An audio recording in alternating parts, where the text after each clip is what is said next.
Konye kugaruka mu makuru agezweho mu kipe Rayonsports, aho umunyezamu w'iyi ekipe yavuze ko ikibazo gituma atagaruka mu kazi byose yabishize hanze. Uraza kumenya 5/5 amakuru agezweho mu kipe y'igikundiro.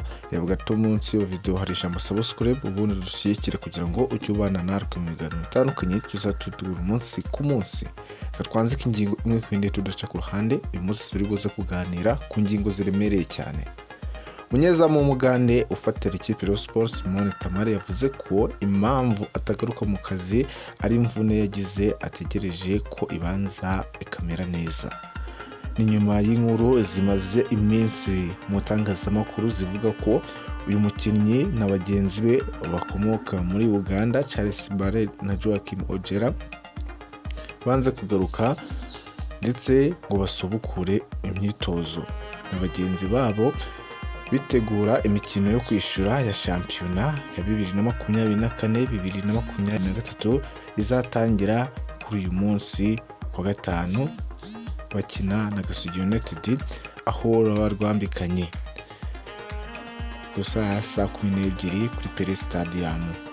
Byavuzwe ko aba bakinnyi bagiye mu biruhuko muri Uganda bakaba barasabye ubuyobozi bw'iyi ekipe kubabonera itike ngo bagaruke mu kazi, ariko n'ibikorwa kuko bitari mu masezerano bagiranye.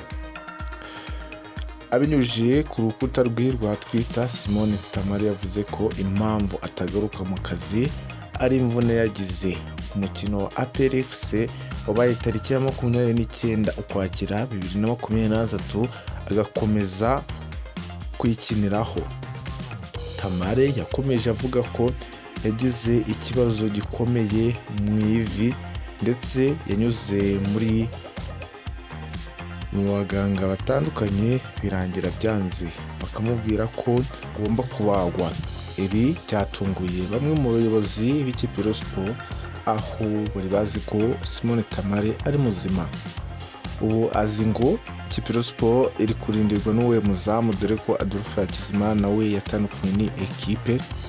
Ku rundi ruhande ashobora gufatirwa ibihano bihambaye igihe abayobozi batangaje amagambo akomeye avuga ko batishimiye habe na gato n'imyitwarire y'aba bakinnyi bagiye kwizihiza umunsi mukuru, ariko babwirwa kugaruka mu kipe Rayonsports basa nkaho batabikozwa. Ni amakuru yizewe kandi azira ibihuha uzajya ubona umunsi ku munsi. Duhe subscribe kugira ngo ujye ubana natwe mu biganiro bitandukanye tuzatubitura umunsi ku munsi.